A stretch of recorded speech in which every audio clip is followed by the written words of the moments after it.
How to Eat Fried Worms by Thomas Rockwell. Chapter 2. Digging. No, said Tom. That's not fair. He and Alan and Joe were wandering around behind the barns at Billy's house, arguing over where to dig the first worm. What do you mean it's not fair? Said Joe. Nobody said anything about where the worms were supposed to come from. We can get them anywhere we want. Not from a manure pile, said Tom. That's not fair. Even if we didn't make a rule about something, you still have to be fair. What difference does it make where the worm comes from? Said Ellen. A worm's a worm. There's nothing wrong with manure, said Joe. It comes from cows, just like milk. Joe was sly, devious, a schemer. The manure pile had been his idea.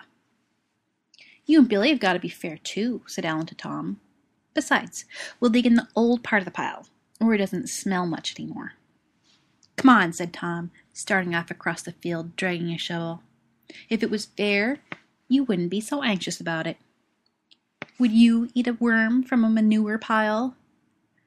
Joe and Alan ran to catch up. I wouldn't eat a worm, period, said Joe. So you can't go by that. Yeah, but if your mother told you to go out and pick some daisies for the supper table, would you pick the daisies off a manure pile? My mother wouldn't ask me. She'd ask my sister. You know what I mean.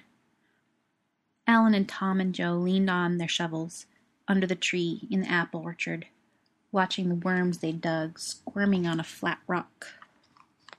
Not him, said Tom, pointing to a nightcrawler. Why not? Look at him. He'd choke a dog. Jeez, exploded Alan.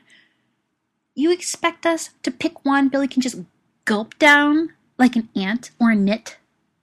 Gulping's not eating, said Joe. The worm's got to be big enough so that Billy has to cut it into bites and eat it with a fork off a plate. It's this one or nothing, said Alan, picking up the nightcrawler. Tom considered the matter. It would be more fun watching Billy try to eat the nightcrawler. He grinned. Boy, it was huge. A regular python. Wait until Billy saw it. We let you choose where to dig, said Alan. After all, thought Tom, Billy couldn't expect to win $50 just by gulping down a few measly little baby worms. All right, come on. He turned and started back towards the barns, dragging his shovel.